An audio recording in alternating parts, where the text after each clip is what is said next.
Hey, Matthew. How's it going? Good. Drive was good? Yeah, it was great. Casual? Kind of. Saturday drive, right? What's everybody doing? They're sleeping? If you're not in construction, I mean. Yeah, I think so. They're probably just getting up, getting the kids ready, getting everybody ready, getting life ready. If I wasn't coming here, I was going to site. Oh, you were working on Saturdays too? Yeah, I usually work Saturdays. It's been a nice fall. Yeah, today's like perfect weather for working. You don't sweat too much. You're not too cold once you get moving. It's sweater weather, right? Yeah, which is great. Yeah, you layer up. You're nice and comfortable. Your hands might get a little cold. When you start moving, they're fine. It's sometimes when I see the framers on job sites and they're walking around like Gumbies because they got so many layers on. You know what I mean? Like they're so stiff. They have no joints. Right? And they got these big bulky gloves. You can't grab anything. Yeah. Then you got to grab a tool and it feels twice as heavy. Yeah. And you're like, let's just get the day done. Get over that hump. Yeah. So, well, welcome to the show, man. Thanks. Thanks so much. I know that we kind of know a bunch of connected Kevin Bacon. Yeah. You know some people that have recently been on the show. Yeah, like Braden and I are acquaintances. Okay. And we met all through the incident with Mike. And I was working with Mike when everything happened. Yeah. How long ago was that now? February 2022. Pretty recent. Yeah. Wow. Okay. And then do you know Chris as well too? I don't know him personally. I know him. I know of him because Okay. I've worked with Kingsview and we've kind of been around the same social circles and stuff like that. I don't know. I've never personally met him, but I know the name. I know the guy. Right. He's working with Braden now, I think. Yeah. Braden's working for him, and Okay. I think they're subbing off each other, or Yep. he's subbing off of Chris, or whatever that situation is. Do you framers like stay in your own lane? You kind of just hang out with each other, or you kind of communicate with each other? Yeah, I think on social circles. I think for the most part, like we're all trying to help each other. The job's hard enough, right? Yeah. So trying to give each other a hand wherever we can, but we don't really wander too much outside of our trade. Well, because you're like the lone group that comes on site. Like there's no other trade needed on site when you guys start your job. Yeah. Right? And so it's like we start with a hole and then there's a house. Yeah. When you start with a hole, you guys leave, there's a house. Yeah. And then the everyone else floods in and they do their thing, right? Yeah. And then every so often you get the GC stopping by just wondering how much longer. Or you get the clients doing the exact same thing too. Yeah. That's the worst part, right? Always the pressure and the deadlines. But it's funny how it's magical in the beginning. It looks monumentous because it's just a hole in the ground, it's concrete, and then all of a sudden after that first week there starts a shape, and then it's like it's perfect gear, everything's fine, everything's moving well, the material's there, but then as soon as you start seeing a shape, they can't get that shape grown fast enough. Yeah, they definitely, it's like it's nice to start a fresh house, right? You get a clean foundation, everything's going right, you're doing it right, and as soon as walls go up, it's like, when are you going to be on the roof? When are you going to be off the roof? When can window guys come in? When can the stair guys come in? When can masons When the start? roofers come, when everybody comes. It's I know. Like, oh, okay, well, I'll just finish 3/4 of the house in the next week. How about just savoring the moment? Like savor the day we're getting. Enjoy it, right? Enjoy it. Enjoy the process. Yes. You don't have to kill yourself doing it. Enjoy the process. Enjoy getting to the finish line. Technically speaking, it does move pretty fast. Yeah. I guess clients who have never done the canoe trip, they don't really realize that that's pretty fast. Yeah, like I'd say most guys that are in a relatively good pace, they're 15 to 20 days on a house, right? Yeah. That's 3 weeks. That's fast. That's 3.5 That's a good pace. Yeah. And you got guys that have bigger crews, right? You get your 4, 5, 6 man crews. They'll push the house 2 weeks minimum, right? But they have to. You got that many guys on your payroll. You have to push the houses. You have to hit volume. Yeah. And you get, not to kind of talk badly about anything, but like you get a guys with a crew that size, they're usually in there back framing for a week. But you're pushing pace. They get the roof closed and they get the shingles on and everything, and then they're in there fixing problems. Which is what you don't want to do as a framer. You don't want to start being on site with a bunch of other trades already fighting to get ahead. You want efficiency, right? Yeah. You want to do it right the first time and not have to go back and do it again. Let me share the information. Mathew, I'm bad with names, man. How do you pronounce the last name again? Guluzian. Guluzian, yeah. Guluzian, so it's a hard G. Yeah. What is the background? My dad's Armenian, my mom's Polish. Okay. All right, that's a good mix. Yeah. Rise Again Framing Ltd, 587-987-9141. You can reach them at riseagainframing@gmail.com and also all over IG at rise_again_framing_Ltd. I'm wearing the Brothers Painting t-shirt today. Thanks, guys. Hope all is well. Safety Corner, your weekly guide to safer construction. Introducing Safety Corner, the latest must-watch show from the creators of the construction life. Co-hosted by safety expert Philip Farrar and powered by his S1 Safety Division, this 30-minute weekly series cuts through the noise to bring you real footage and raw insights from actual job sites. No fluff, just hard-hitting analysis, and Philip and myself break down what went right, what went wrong, and what could have gone catastrophically wrong. Each week, we tackle the biggest safety issues facing the industry today, sharing the knowledge every tradesperson needs to make it home safe. Whether you're on the job or managing the site, Safety Corner is here to help you build smarter, safer, and better. Tune in to revolutionize the way you approach safety on the job. Catch Safety Corner weekly because safety isn't just important, it's essential. Let's just get right into it. I mean, I'm respectful of framers because of what you guys can do, but there are bad framers out there that take advantage of the situation. And I think... I'll ask you, do you think those advantages of taking situations happen a lot more during hard economical times? Yes. It's just connected, right? Especially in construction. Yeah, 100%. You know, with the way the current situation's going, it's all about production. It's speed and production. Quality slides a little bit, so now your guys that are faster are going to be more likely to get more houses. Your quality guys will never kind of die away. They'll always stay around. Yeah. But when things get more abundant and there's more work, your quality guys will kind of show through again, right? But it's hard not to become the villain, right? Because you got, especially with crews, there's always that. Like, how many guys are you working with right now? Just one other guy, and we're splitting the house 50-50. So, but you get a lot of young framers that get into the mindset of like, okay, when are we going to take that first step to expand the crew? And then they figure out when are we going to take that second step to get a second crew? And now you got all this overhead. And I know that, you know, as a business owner, as a lead framer, you're thinking, I've got so many families associated with these guys and girls that are working for me. And that's a lot of stress associated with you. So then all of a sudden you start hinting at possibly pulling back the quality and just increasing the production. Yeah, it's that fine line you always got to kind of thread, right? Where it's quality production, where can you kind of let some stuff slide? I mean, it's rough framing, right? Like there's the joke of it's within a half inch, it's good, right? But we get held to such a crazy high standard where like I can't have my floor a quarter inch out of level. I can't have walls more than a quarter inch out. Yeah. Like my layout, I get paid to make sure that the walls are level, the house is square and everything's plumb. So realistically, then they kind of keep narrowing my tolerances, right? Now it's a quarter inch. Next year it might be an eighth. Then the year after it might be a 16th. You know what? There's that argument that they've been talking a lot about lately, which is modular, right? And I'm like, listen, it's all well and good that you're framing and building walls inside of a conditioned space, and then you're traveling them and putting them on site. But then when they get on site, they don't end up fitting perfectly. Never. So when I used to work for Katie Claire back in the day, we did a lot of jobs working for panels.ca. Wall panels, yeah. Never worked out. On site, you were walking around with a Sawzall in your hand all day. It just didn't fit. It's because they would dimension everything to the millimeter, right? Everything was exact dimension. There was no tolerances in anything. So you go to put everything together and you go to the end of your house, like the end of the block of towns, and your wall's sticking 3 inches past where it should be. So you're cutting things, you're shifting, you're adjusting, you're moving, and then it's like, okay, this was squared in an ideal foundation or ideal space, but the foundation's not ideal. Yeah. So now you got walls leaning one way or another. So in a perfect world where everything is going to work out, sure, modular, prefab, do it all in a warehouse where it's ideal conditions, but we're not in a perfect world. No. The foundations are never square. They're never level. Plus our material is getting a lot worse now. Yeah, quality of lumber is going downhill because we can't grow enough trees to cut them down.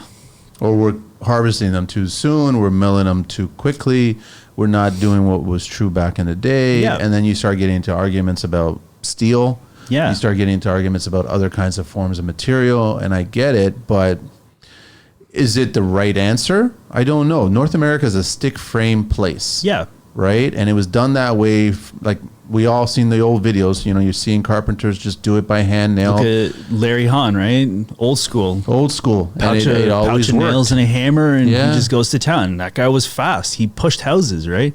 He was able to make an entire documentary on how to build a house with a corded skill saw and a hammer, and that was it, right? And Like, I never see hockey sticks. I never see wood split when he hammers it. No. I never see any of that. But I mean, that would have been 70s? yeah, 70s. Yeah. So, I mean, Quality of lumber was a lot better, right? Yeah. I mean, you ever dig into a house that was built in the 70s, it's impossible to pull the nails out of the wood because it's so dry and it's the grain's tight on it, right? When did they start bringing in engineered roof trusses? Was it been the 80s? I think it would have been in the 80s. Yeah. I'm kind of indifferent about it, right? I like a hand cut roof, but I like trusses as well. Trusses can make your life a lot faster and easier. You got to kind of pretend that you don't see the bad in the trusses.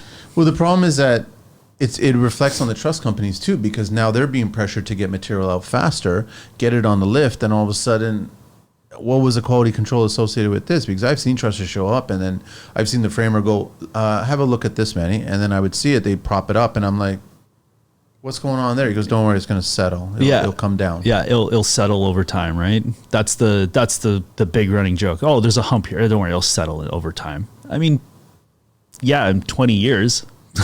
It's actually on any test. If you take Terrion test or you take any other test, that whole uplift thing is on there. Like, you have to explain why something is put together poorly. Really? And have a correct answer for it. I did not know that. Like, the uplift argument is there. And I'm like, how about we actually just build the truss and build everything proper instead of trying to rush this thing out there to get it out there, right? And it's the same thing, right? Truss companies have kids that are making barely minimum wage, and they just have a jig. Yeah. And they just slap wood that's all pre-cut, put their gang plates on it, and then it goes in through a roller, and it squishes all the plates, and that's it, onto the truck. But clients wouldn't be able to pay for hand-cut roofs. No, There's no way that, as much as there's a huge amount of skilled labor out there that can do it, they would never be able to pay for it. It's the same argument that I have with plumbers. I'm a copper guy. I can't stand, PEX and what have you. I will always try to do, if it's my own, I'll do copper. shark bites, things like that. I just prefer that, right? It looks cleaner. But you can't sell that to a client. No, it's expensive, right? That's where we're going. Cost of materials going up. Cost of labor is going up. Everything's going up, but wage per square foot isn't. It doesn't go up in the same curve. No. It never has. It never did during the pandemic. It never has in history.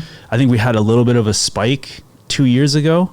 Minor, not comparable to what? Like, we weren't, 2x4s were going from 2.5 and change whatever to like $14. We weren't seeing that 7 times on the wages. God, no. We saw maybe 50 cents a square foot. Yeah. And it's like barely half. Yeah. That doesn't cover anything, right? That just basically, it's making life a little bit more tolerable.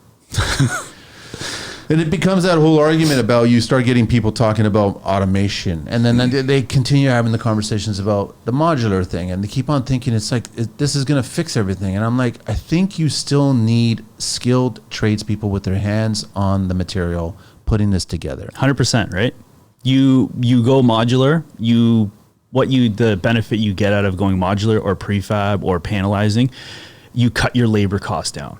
Because now you don't need that abundance of labor to build the walls, because you're already paying for it in the wall or in the panel. Yeah. But now you need people that know how to think and problem solve on their feet, because the product is going to get to site. It's never going to work. No. And we've dealt with it so much. I've seen so much of it. And that's what I mean. You're constantly cutting, you're fixing, you're adjusting, right? It's all minor tweaks to make it work. Because when you build a large building, especially when you're doing a condo, right, mid-rise out of wood, you give tolerances. You always give yourself tolerances. I mean, we give ourselves 3/4 of an inch of tolerance, because you need it. First floor might work out perfect. By the time you get up to the 6th floor, you're wondering, where am I losing 2 inches? It's all the moments. It's all the connection points, right? When they finish one section of it and it has to connect to the next section. I've always had that question, and it's never been properly answered. And I've seen it in person inside of a warehouse. And I wish that like politicians wearing the brand new hard hats and the suits and then doing the shovel display, which they don't even know what's going on there. You shouldn't have these ideas of new construction being presented in climate controlled conditions. They should be like in the dead of winter on a job site, starting from the concrete footing, from the foundation going up. And then show me that, because I have a funny feeling that, sure, you've spent X amount of time basically putting this wall together inside of a conditioned space, right? Now you've traveled it to the site, and now you're getting that first wall up. Great, that was fast. So you all of a sudden did 20 feet really quick. It was great, whatever. Now you're bringing in the next section of 20, and it's not connecting properly. Now you're getting a crew fighting that moment connection, and you're like spending an hour or two. So now what are you really saving? Not much, right? Attention homeowners and businesses. Are you looking for top-notch electrical contracting services you can trust? Consider the expert tradesperson behind Effect Electric Ltd. They take pride in delivering quality, service, and professional installation on time and on budget. From Kohler generators to main service upgrades or network data installation, they do it all. With years of experience and a commitment to excellence, Carlo and his team at Effect Electric Ltd. are your go-to professionals for all your electrical and generator needs. Effect Electric Ltd. is an authorized Kohler home energy generator dealer. Kohler has air-cooled 26 RCA units, the quietest, the most powerful, and exceptionally durable generator with 109 amps max power on liquid propane. Custom color options, camouflage options, and every generator Kohler makes is built to last and is equipped with a commercial-grade engine. Call Effect Electric Ltd. today at 416-508-7725 or visit them at effectelectricltd.kohlergeneratordealer.com. Let's build something great together. This message is proudly supported by the Construction Life. So that's why I want to compare apples and apples. Right? And the other thing that a lot of people don't realize is the panel shows up. Sure, like you said, first one goes up. The second, the third, the fourth, the fifth, the sixth truckload are all going to show up the same day. And then you're storing it on site until it's ready to go. Yeah. So now this perfect condition, built in a warehouse, dry lumber is being exposed to the elements instead of already being in the elements. So now it's being exposed. It's swelling, it's growing, or it's shrinking. It's going, reacting to the different environment. It's going, it's getting wet, it's getting dry. Yeah. You're going through all these different element changes, and it's changing the wall. It's changing the panel. And that's why, like, in a sense, Katie Claire did this really smart. We would panelize on site. So we would site measure and panelize on site. And then we would store on site in the elements, right? Yeah. Everything was built outside in the elements. The unfortunate part is sometimes you would store, and these things, these panels and these walls and these floor systems would sit for months. And then you would have problems with the connection points. You'd have problems with everything fitting. Yeah. You make it work, right? That was the whole thing. There's people that are there to make it work. So, things are a little tall, a little short, a little big here. Oh, well, you fix it, I just get the sense that a lot of these companies that are coming up with these faster ways of doing things are not actually speaking to the experienced people that are doing things currently. You know what I mean by that? Yeah, I understand that. They're bringing in a workforce that doesn't have the experience of on-site as much as yourself or other people that have been in the industry. Get them inside and get them to, have a pick at it. Yeah. And like that's kind of one of the big problems, right? You try to get cheap labor by hiring new people, hiring people that want to be in the industry, but you're not getting experienced labor. So it's catch-22, right? You want to make money by reducing your overhead by not having the experienced labor, but you have one guy running a show of 20 people, and those 20 people are running around with like chickens with their heads cut off. It's going to be interesting, Matthew, to see what construction is going to be like 20 years from now, because we've all cut into homes that are, my oldest home I would say is maybe 120 years. I've cut into and renovated, done work, and discovered how they did it back then, and I was respectful of how it was done. And 20 years, 30 years from now, when they're cutting into the current work that's being done right now, what are we going to discover? Are they going to be impressed, or are they going to be disappointed?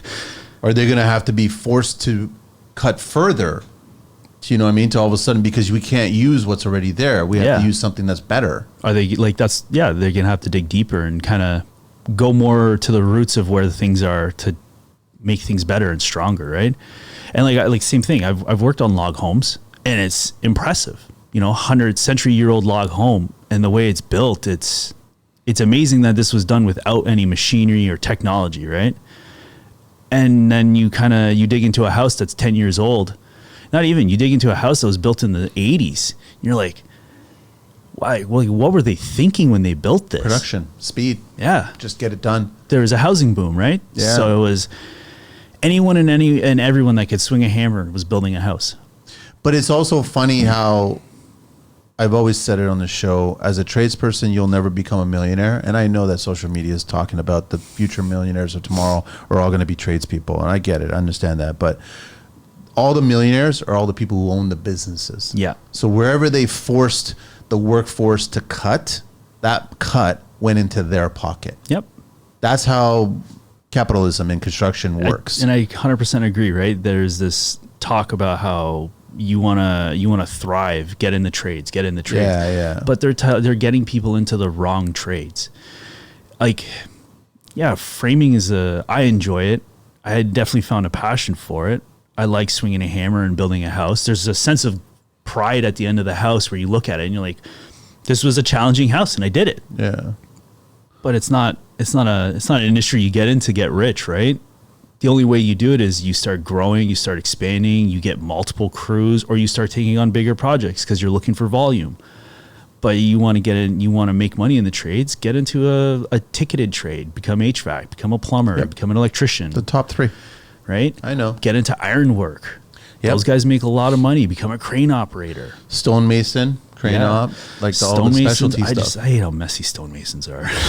The majority, you go about production. Yeah. Right? But when I say stonemason, I'm talking about carving. Okay. I'm talking about the kids. Not just a block layer. Not just a brick or block, right? No. I'm like, if we can, people keep on sending me stuff going, that was done by hand, Manny. And I was like, it's easy. Like it's beautiful the way it looks, right? And I know that someone's trying to figure out how to mass produce that. Yeah. It doesn't still have the same. Listen, we've all traveled.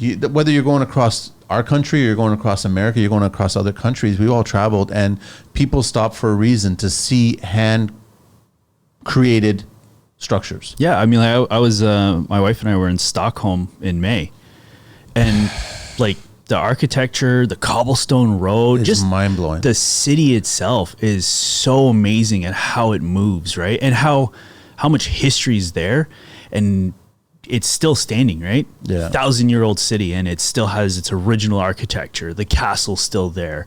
You can walk through the gardens where the old king and queen used to live, and it's now become like a tour site with all these pubs that you can do a big crawl in. And it's like, it's such a cool city to go into, and you're kind of awed and looking at all even the roads, these narrow, tight roads all made out of cobblestone, and you have these low to the ground little diesel pickup with a dump bed on it, taking these 180-degree turns, whipping around. You're like, I could never drive in this city.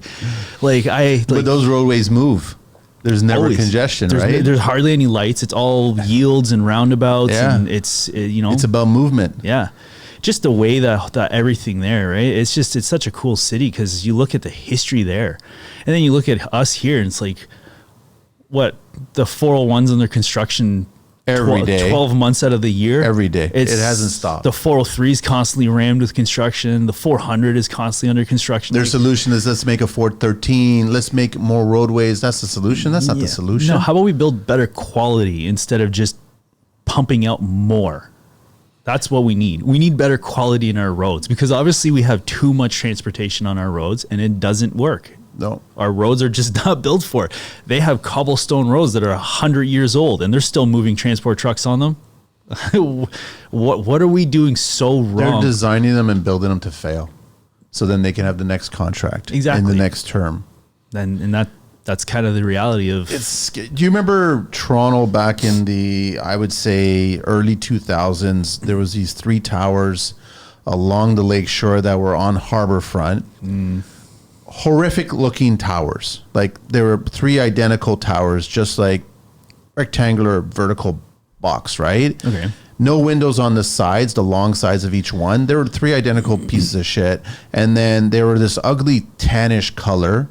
And all of a sudden, when City Place started developing, where all the towers started coming up, and I was objecting, going, who is approving 21 towers off of one exit off the Gardner? Obviously, someone's being paid to get that approval, because congestion-wise, this makes no sense. And we've all spent our time, if you're leaving the trade show on Front Street and you're trying to get back onto the Gardner, you spend 1 hour to go from the parking side of Front Street to get to the Spadina on-ramp to the Gardner. You spend 1 hour on average, right? It's ridiculous. That's the cause and effect of starting to build all this City Place bullshit. And I bring up those 3 towers because to make those towers look prettier, all they did was paint them gray. That's it. And I started looking at those towers as a reflection of what the future is going to be. So when I see all the towers that City Place went up and all the towers that we see currently right now downtown, not a single one of them has a soul.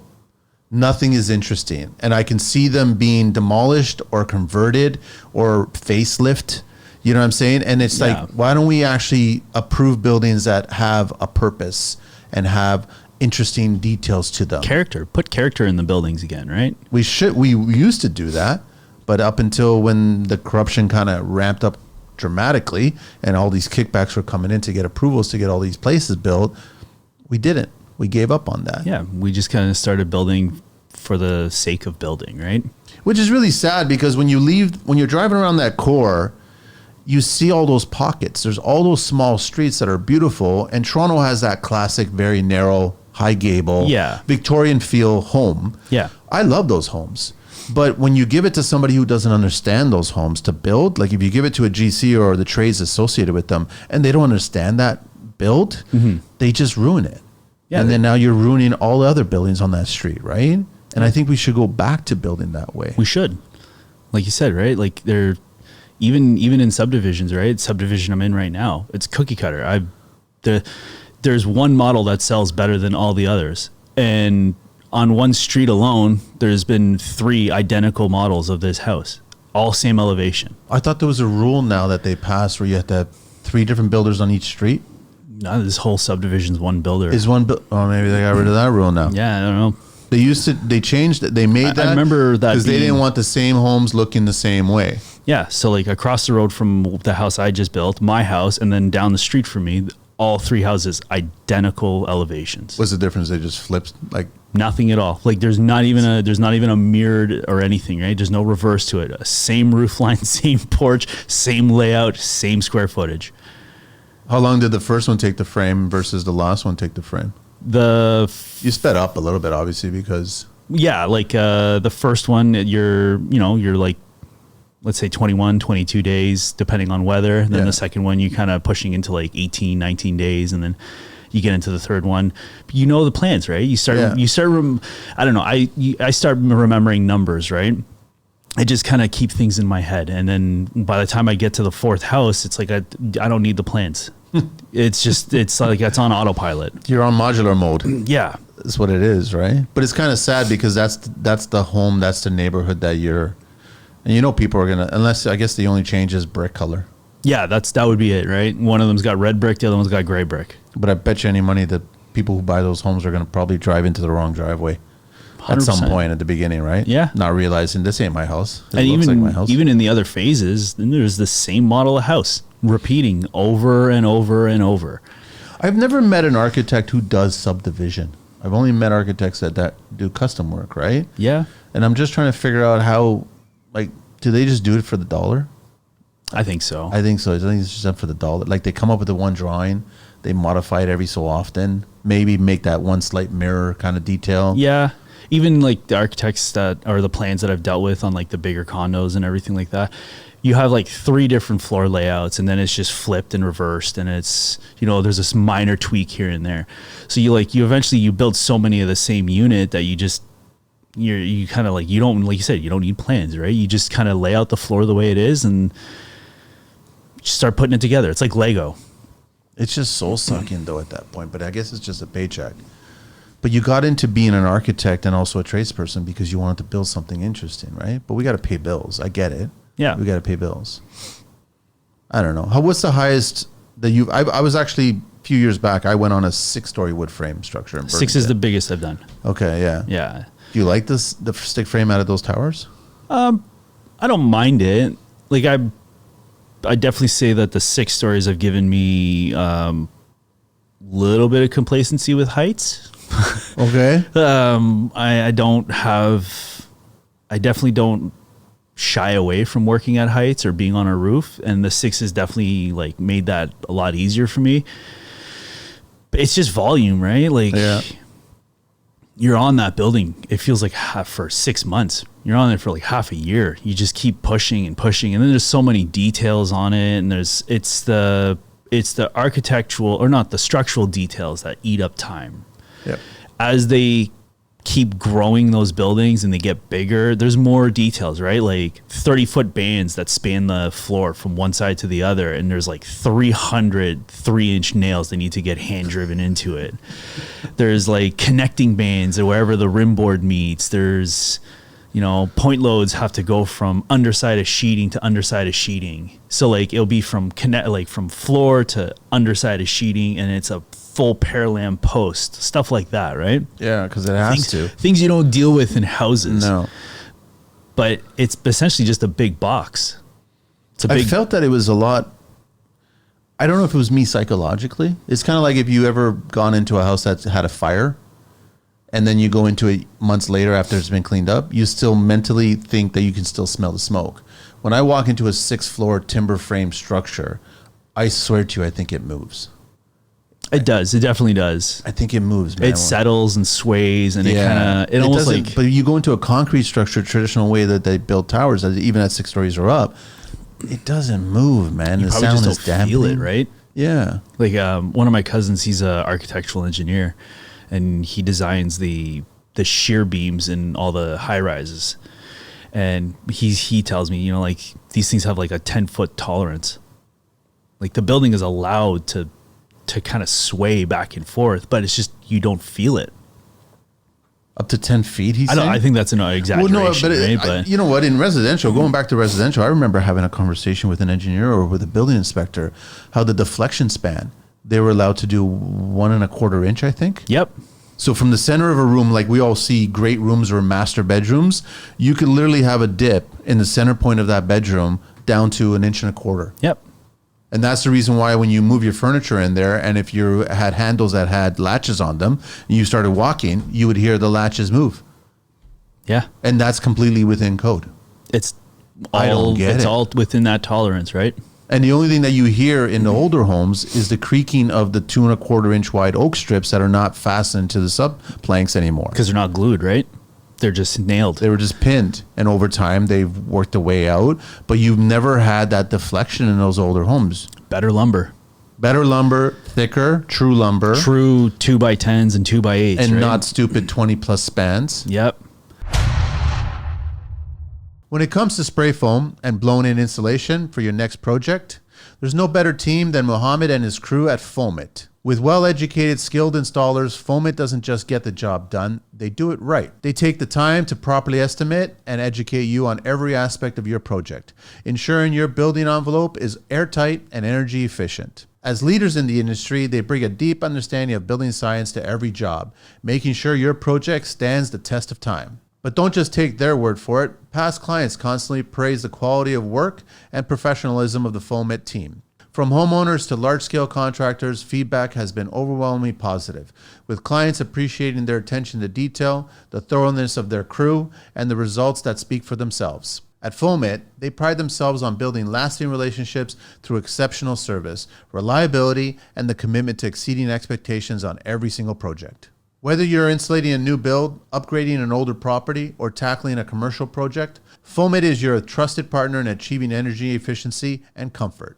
They understand the importance of getting it right the first time, and that's why so many clients return to them for future projects. Connect with Foamit today. Reach them at 416-893-8712 or 647-961-9777.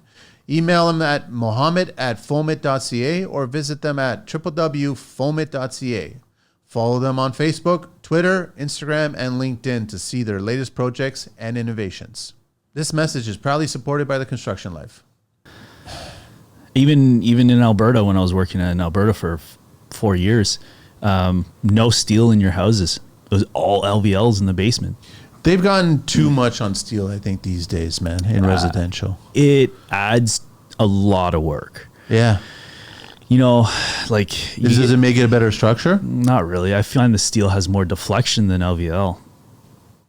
You get a steel beam that's 40 feet and you got to have 4 posts under it, and it's got still feels like it's got deflection in it. Yeah.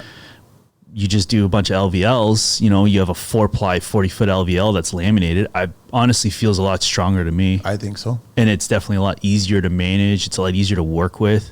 You're not using steel screws or, concrete nail or steel nails in a shot. You're not, I don't know. I know, planking it out to get your hangers onto the next row. I know, I get it. It's, I would rather use LVL than steel. But now even with LVL, I've had LVL beams come in and it's 12 1/4 to 11 7/8, and I have to rip it to make it dimensionally proper. Why did they do that? I don't understand why they do that. I think the LVL is made as a giant panel and then it's just cut and then treated. Yeah, that's we always cut it. Yeah, because I remember the framers would put it on and they're like, guys, I can't. There's a hump there. That's why we have to rip it. We always have to rip them. Yep. But technically speaking, if you rip them, then you have to get permission from the manufacturer who produces them, right? I've never had to get permission. No, but technically speaking, when you talk about the specs on something like that, but I loved one framer that I worked with, and he was like telling me, listen, we just put the cut side up, so when the sheath goes down. That's all I do too. I put the cut side up so you don't see it, and we all do it. I'm kind of a stickler about this when it comes to like stamped lumber. I always try to have the stamp so it's legible. That's so when good. the inspector walks in, at least he can read the stamp, right? It's not upside down or hidden. Yeah, right? yeah. I like having it so even with TGIs, right? I try to always have it so the stamp is legible and always facing one way. And it's one of those weird things I've always done. It's a quirk that I like have. that. No, but I like that. It just makes it so that if he's going to be a stickler about there being a stamp on something or that it's the proper material, at least he can see it, and he can see it on every piece of engineered lumber. And plus, if he sees that, he'd be like, okay, these guys are taking a little bit of care now, right? Yeah, okay, you have to orientate your lumber a little bit differently. You got to move some things or roll it, whatever. 2 seconds, it's not a big deal.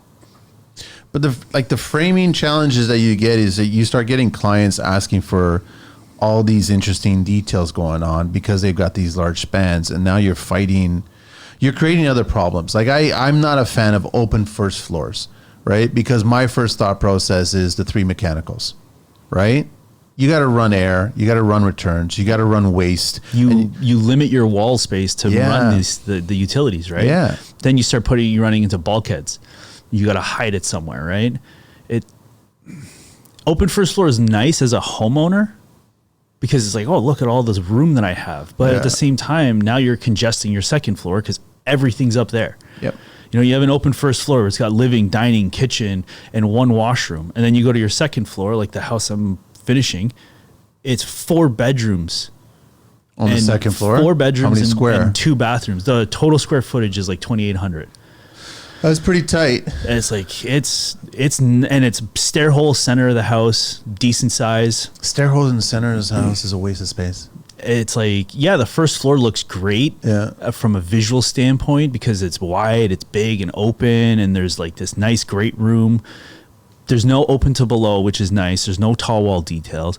But you just run into this weird problem where your second floor, you feel like you can't walk around up there. You're so tight. It's all congested. From the primary with the ensuite and the laundry attached to it to the walk-in closets, you're condensing the other 3 bedrooms further and further away. And then there's 2 more bathrooms up there.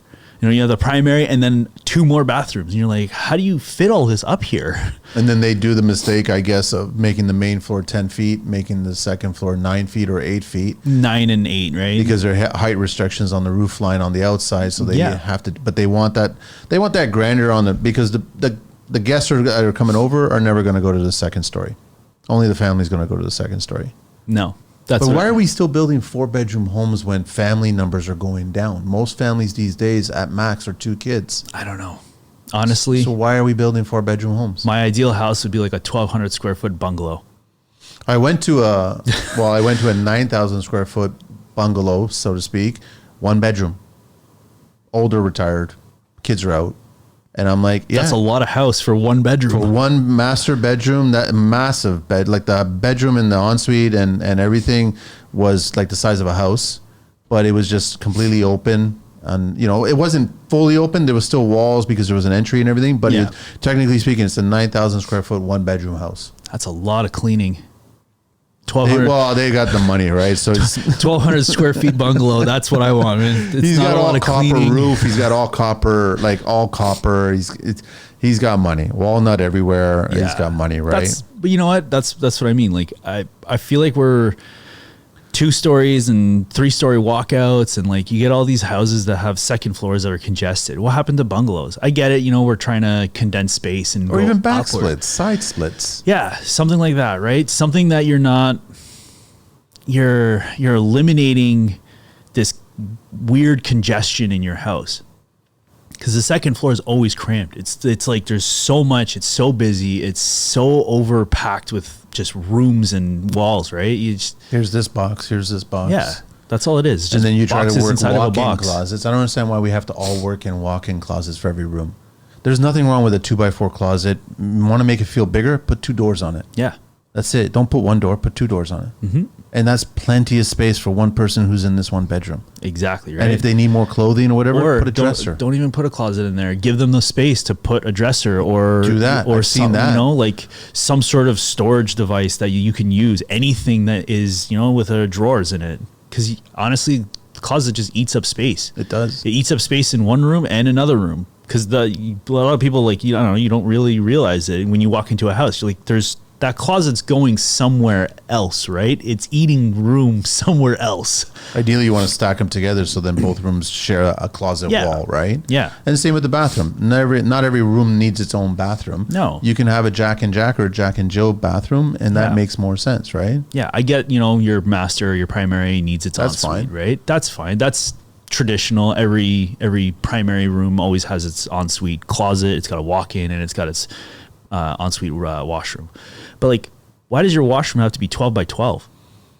That's huge. That's bigger than most bedrooms. It doesn't. I don't understand. Why do you need a tub, a shower, and your toilet has to have its own room? We used to grow up in bathrooms that literally you would walk in and you take 1 step, you get to the bath. You take 1 step, you get to the toilet. You take 1 step, you get to the sink. Yeah. Now it's like you got to run to get to one end to the other to use what they need to use there. Yeah, and you get these houses, right? Like they're selling for like 1.8, 1.5, 1.2. They're like these just outrageous prices. But, you know. But that's what the market wants, right? I just don't understand the 4-bed. I guess it's maybe because of immigrants coming in and they've got families, so they want to buy this property and they want the bedroom. They need the bedroom space. And then you look at it, right? It's 2,800 square feet with an unfinished basement. So that's an extra 14 right there. Yeah, down the road, if they want to finish the basement, there's more bedroom space. There's another kitchen, whatever. You make it turn it into a granny suite. That's what I liked about back splits or bungalows, because the side splits, you always discovered more space on things that you can do. Yeah. You know what I mean? You can add here and there, right? Which I liked. Yep. I just find it, what are they, okay, I haven't seen or I haven't read too much. I know that I'm always reading new updates in the code regarding the mechanical guys, but framing wise, have they had any, there hasn't been anything interesting. Not changed, really. Right? Most of these like stair openings, now they want a longer run on the tread because of. What are they going to now? 11 and a quarter? I think 11 and a quarter. Okay. I think that's it. It used to be 10, I think was. Yeah. It's a longer tread, shorter rise. They're just trying to make stair openings more accommodating. But go into those older homes, man. They were narrow and they were short tread. I'm sure you've been in plenty of houses in the GTA where you walk in and you feel like you're going to hit your head on the door because it's so narrow and tight, right? There's some houses I look at, like when you're driving around, I'm like, I wouldn't even fit in the front door. But that's what the character of the house was all about, right? But now we got to build 10-foot high doors. Yeah. Staircases that are massive, monstrous, right? Huge front entries, right? Like when you have the front entry details with tall walls and you're like 20-foot walls with this massive grand looking opening as soon as you walk in, and it's a waste of space. I lose square footage on it. I absolutely hate tall walls because I just lose square footage on it. I don't get it. I don't, like, people really don't. I guess they're just looking at pictures, like the architect or designer. Yeah, they're looking at the renderings or like Yeah. the finished models that are similar, right? And they're like, oh, I like that. Well, But we all kind of I don't like building it. Yeah, like you grew up in these smaller homes, right? And when you were younger, it seemed like it was monstrous, like it was huge. Yeah. But now as an adult, they seem so confining. And the lots are pathetic. The neighbor thing, you put a fence, like you're I think the bare minimum now is 4 feet. Sometimes it's 4 feet only on one side, 3 feet on another. Yeah, if you have a tighter lot, now it's on us to drywall, to put a fire break on the inside of the house, right? We put drywall strips between the wall, the exterior and the interior, drywall the gable if it's a gable end, so that it's... Because you're too close to the neighbor. I've heard sometimes where it's like there's been conversations regarding fire rated windows as well too. You're getting into either shutters or something like that. You're gonna have to mechanically put them on there because you're so like you're literally 2 feet away from the neighbor. Yeah, and you've had people. I've gone. That kind of makes sense, like it's it'd basically be like your furnace door, like your furnace room door, where it cuts off the airflow so that the fire doesn't spread. But it's like, why don't we just build with a little bit more tolerance in our houses, like a little bit further apart, so then the fire spread is not as, it can't happen. Is it just me, or parking lot spaces getting narrower too? Definitely getting narrower. Because I swear to you, I always back in, right? I don't care about driving in. I always back in, and I always try to, if I can, driver door to driver door. So then you can kind of be in the center. But whenever I position myself center wise and I open up a door, I'm like, why am I trying to Cirque du Soleil get out of this car now, right? These spots are getting narrow, so they're probably adding 5 or 10 extra spots in each parking lot, just for the sake of making it maybe a foot narrower. Yeah, like I like the same thing. I always try to back in, or I try to find a spot I can pull through, right? Yes. And it's the same thing. Like I always feel like I try to give equal space, or if my wife's with me, I give her a little bit more. So she's like, it's just convenient for her. I'll shimmy my way out, but it's like sometimes I feel like my mirrors are in other people's spots. I know. It's like, I don't understand what's going on. But I bring that up because it's the same thing with lots. Yeah. And then the moment you put a fence, so you're already losing 6 inches from that fence. Yep. And now you've got a 3 foot, you're down to...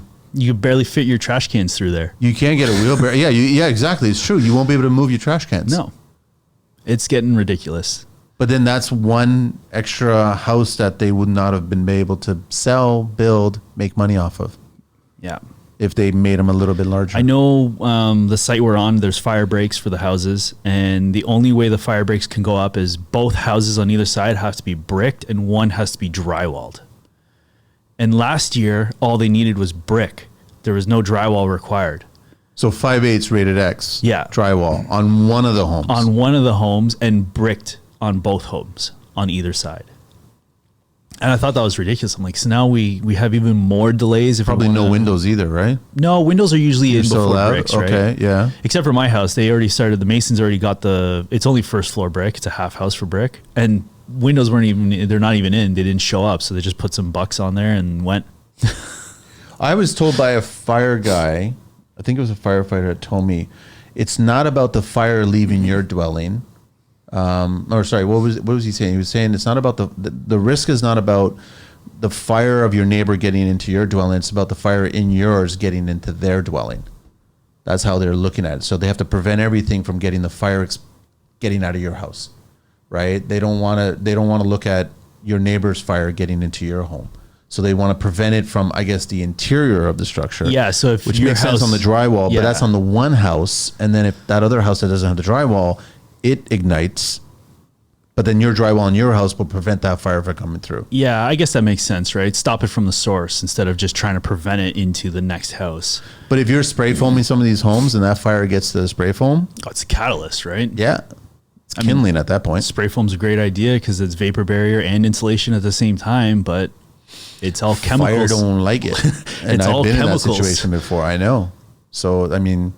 I don't know. I think it's getting a little ridiculous, but then it's cost, and I think they're getting a little too much. And the steel, I think, is too much. I think we can get away with. But then again, during the pandemic years, we had the shortage of all the engineered lumber, right? People were fighting for LVLs and LSLs, right? And even like OSB, right? Like your Aspenite sheeting, it was going up in price. So everyone went to plywood for the longest time. Everyone went to ply. Now, I haven't seen plywood on a site in at least this entire year. I haven't seen plywood. Build the future you dream of with Generation Construction. Your home is where life happens, where your style shines, and where your future begins. Whether it's your first home, a space for growing family, or a place all your own, you need a builder who understands your vision and brings it to life. At Generation Construction, they ensure your home is everything you've imagined. Greg, the visionary behind Generation Construction, knows that today's homeowners, they want more than just walls. They want a space that reflects who they are. At Generation Construction, they don't just build houses, they craft homes that are uniquely yours. With a reputation for excellence, trust, and a commitment to working with the best, Generation Construction offers a seamless, stress-free experience that ensures your home stands strong for years to come. Contact Generation Construction today at 705-961-5562 in the Muskoka area and 647-381-0361 in the Greater Toronto area, or visit them at www.generationconstructionltd.com. For inquiries, email Greg at greg@generationconstructionltd.com. Let's build your dream project together. This message is proudly supported by the Construction Life. You a fan of Zip? You a fan of... I like the idea behind Zip. I did a few houses. I worked for Fuller Framing for a little bit. Okay, yeah. And we did some Zip panel houses, and I like it. I like the idea. I like the innovation behind it. You know, you're insulating on the outside of the house, and I like the watertight application when you tape everything. I'm hearing a but. The insulation of, or the install of it is like very labor intensive in a sense, right? Like there's more, you don't want to make a mistake with it because of how expensive the panels are. So that's where it's the failure of the system. Yes. It's the failure of the install of the system. If you don't install it right, or you have gaps in areas, then you know that you're creating a failure point in the actual system. Yep. So it has to be done. It has to be done perfect. It was awkward to explain to framers, here's a roller. Put it on your tool belt now. Yeah. And then explain to them how important this rolling aspect of this detail is. And they just think, oh, I'll just tape it and squish it down with my hand. No, you have to roll it. I personally, from my own house, if I were to build one from the ground up, I would use Zip panel. Yeah? Yeah. I like the insulation factor of it. I like how much more of a thermal break it creates. I agree with you. I like it, but I'd be rolling that thing to death. Oh, yeah. Like I'd just be making sure. And then once it's all done, I do like that system, that idea of it, but I'd still be like testing the inside of it. I'd be making sure that I don't find any leaks. I'd be making sure that everything did not unstick. Because it's the failure. That's where I go back to. It's the failure of the install of the product. That's where it fails, right? And all of a sudden it doesn't work. Yep. And the other problem is like, you got to be so particular with how much your nail drives when you install it. Yeah. You don't want to overdrive because then you're going to break right through the OSB and you're just grabbing with foam, right? Yep. So which is not strong. You have to be so adamantly, you need to be very careful with installation on it. And that's what I mean. Like you get guys that have never used it before, never seen the product before, and then they think, oh, it's just foam and plywood. So I'll just slap it on like I normally do. I know in the States they're offering courses for a lot of American framers, but I don't know if they're doing it up here in Canada. I haven't seen any courses. There should totally be courses. I haven't seen enough application of it here where we have ideal climates to use the warrant, right? For sure. I think what you're seeing a conflict of interest where you're getting companies like Siga, you're getting other companies that are coming in from Europe, coming into the Canadian market, testing their products. But now it's hurting the industry because now you got framers and you're like, here are all these products that we want you guys to learn and try because we don't know what job you're going to get or what the architect's going to spec or what the homeowner's going to read online saying, listen, I want a Zip, I want a Siga, I want this one, whatever, right? And then now you got to learn that whole arsenal of ideas. And it's not fair to the trade to do that. It's not. In a sense, it's not. But also, as the trade, we have to stop being stuck in the Stone Age, in a sense, right? We have to start evolving.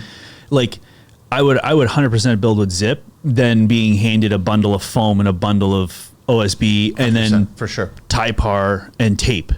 It's ridiculous. High It's pressure like shouldn't even be used anymore. like why are like we have a system that's all in one, complete. All you have to do is install it and tape the seams. Yeah. But we're gonna save $15 a panel, a sheet, and we're gonna give you all the parts to assemble.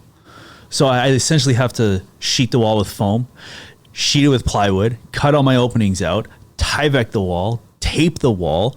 It's like I add 4 steps to the wall, and it's like, why is the house taking longer than it should? You gave me a disassembled bag of Lego when there's a complete panel sitting right over there.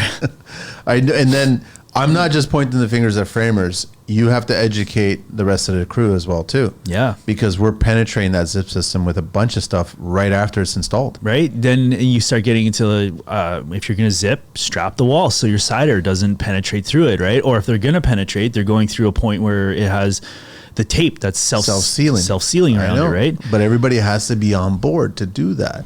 You can't just get a mechanical guy running in 2 6-inch holes for his in and out for his HRV and not properly sealing that. Or, you know, oh, I've made a hole where it's not supposed to go. Someone else can just patch that later. It doesn't work like that. It doesn't work like that, no, right? You got to be careful with what you're doing. So that's why the moment you start failing the system, then the system doesn't work in the house. And the house is only going to be as good as its weakest point, right? So you keep putting weak points in its outer shell, it's not going to insulate properly. It's not going to have that thermal break. I wonder how they test for longevity, because it's hard to say. I don't think anybody from Hubert or anybody that I know has told me that this system will work and last for X amount of decades. Or whatever, I haven't seen any long-term, but I mean, the first time I saw zip was probably 2018, 2019. Yeah, it's fairly new. So I don't think there is testing for it yet. But kind of like the IKEA trip, when you go in and you're seeing that chair constantly being tested with the robotic sitting down, up and down, whatever, and you're wearing it out and it still has its flexibility and still has a cushion and everything like that. Yeah. You figure these companies would have figured out how it tests. Like, I think they've done like water testing on it where it's been in the continuous water for whatever, like a year straight or something like that. And the tape still holds up. Everything is still dry under it. I think there's been application like that, but I don't think there's been application to temperature fluctuation. It's the house breathing test that I want to know. Yeah. I want to know what this house is going to be like seasonally, all 4 seasons. I want to know if this house has open ventilation during the transition of seasons, or if we're staying mechanically climate controlled. And I want to know if it's a 4-person family or if it's a 2-person family. Bodies affect how a house moves and breathes, right? Yeah, it affects the temperature inside the house. I want to see all those kinds of tests to see the reaction, right? It's very much like the idea of like I build decks on the side. I do a lot of like fence and gazebos and deck work, right? And when someone wants composite decking, I always have to give them a heads up that in direct sunlight, this will grow. And then once it starts getting cold, all the cuts will open up, right? Pressure treated wood doesn't move and shrink the same way. Yeah. The composite, because it's all plastic, it has a lot of movement in it. And they don't realize that. You'll see like a nice 45 corner and it's tight one day because it's sitting in the sun. And then next morning it's 9 degrees and there's a 1/4 inch gap in it. And they're wondering like, what's going on here? I'm like, that's the reality of this material. It's going to last longer than the wood because it's built for the elements, but it doesn't handle weather change. It doesn't handle temperature change the same as wood. Are you changing your blades when you're chopping up composite? Yeah, 100%. It chews blades up like crazy. Composite. What's the difference between a composite blade versus a regular traditional carbide blade? I won't change the blade to a composite blade. I'll just make sure I start with a fresh blade after I'm done composite. Oh no, totally. Okay, yeah, because I'm assuming the composite dulls the blade faster than cutting wood. It gums the blade. The heat of the blade gets the composite stuck to it. So I'm constantly like kind of scraping the composite off the blade, because then I start getting film. You start getting hotter blades. You get more deflection in the blade, right? Depending on the type of blade you use, you'll get more warp and vibration in it. I'm just wondering if it's kind of like track blades with the Arbor. They made a specific size, and now they're making these blades specifically for composite. So now you have to buy this because you're cutting composite. I haven't seen specific composite blades. I've seen Diablo has specific composite blades to be used, whether they're 10 or 12 or 7 1/4. Diablo is kind of one of those blade companies that I've like swayed away from because I feel like their quality's gone down. Interesting you say that because I'd agree. I feel They used to be the cool kid and everybody wanted to have it. they wanted the red blade, right? And I feel like now with the Diablo Demon, like your 7 1/4 framing blade, you get like 2 good rips out of it, and then that blade doesn't really want to cut true anymore. It's true. It is. It's unfortunate, right? It's like our lumber situation, right? Quality's going down. They're trying to. But you figure since our lumber's getting a lot easier to cut through, they're making the blade easier to. The lumber might be getting easier to cut through, but I keep opening up packages of lumber, and it's, you'll get a couple light studs, and then you get a couple. Yeah, you want to explain that one to me? Waterlogged, heavy studs. One, you could put a piece of steel on either end and create a dumbbell out of it. Another one, you can put a toothpick on either end, and I don't understand why one's so dense and one's so. I know it's just one's wet. Yeah, one's wet. One's pond dried, the other one's kiln dried. Why are we having this mix? I don't get it. I don't understand it either. It's like they didn't. I don't know wherever they package the lumber. It's just wherever they're getting it. I have and when no you idea. snap the strap, and you all of a sudden you like hold back, and you wonder how far they're gonna come out. Yeah, and I'm like, man, why can't we age these things a little bit longer? I know.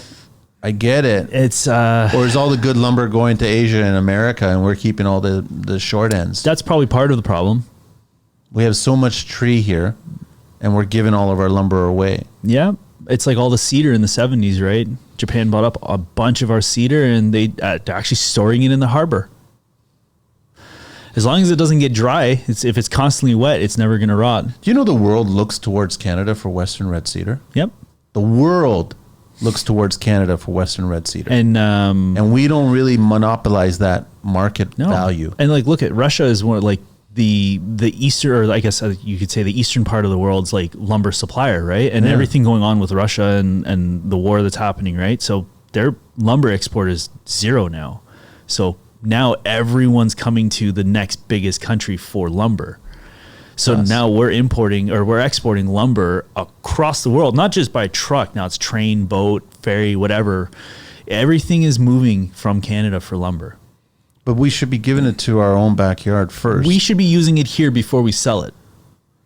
And the problem is that it's just being sold because as a country, they just want money, right? It's the economy attached to it, right? Yeah. But they're selling it at such a price point that it makes no sense. We should be selling it for greater value, right? It doesn't make sense at all. And we get all of our Douglas fir from out west as well too. Like a lot of people are getting into the timber frame market, and they're using that and exposed beams. And Hinton makes that's where all the Weyerhaeuser lumber comes from, right? Yeah. And it's, you get those gold edge sheets, and they slide in like butter. They're beautiful sheets to put down on a floor.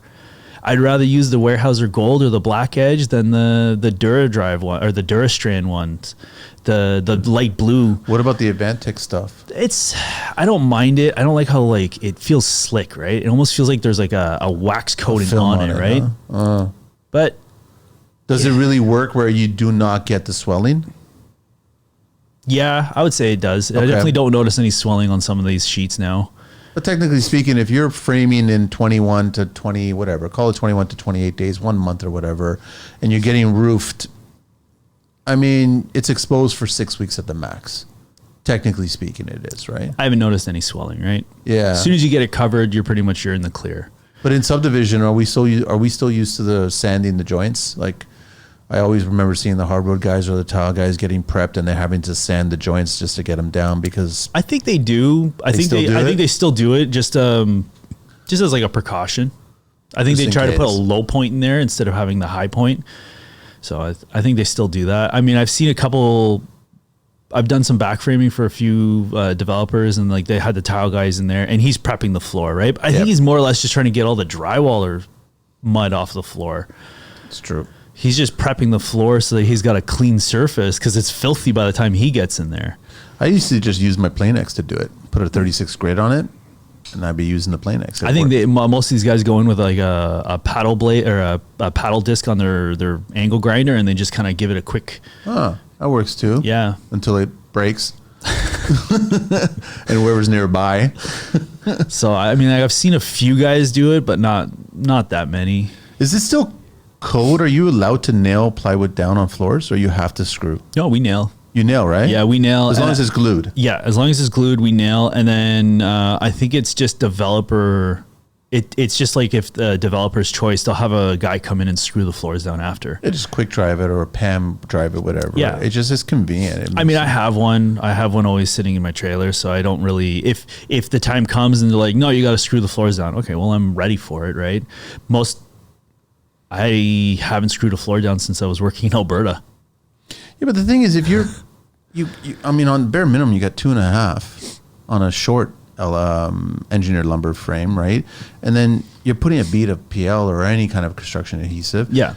And then you're fastening it. I'm like, that's not, if you try to remove that, you're ripping off OSB layers or plywood layers. Yeah, you usually leave like 1/8 of an inch of the OSB on the piece of wood, right? Yeah. Or it's like you put a joist in the wrong spot because there's a toilet there or something like that. You got to rip the joist out, right? It ain't You're easy. Always ripping chunk of OSB off, right? You're always taking a piece of the floor ply with you.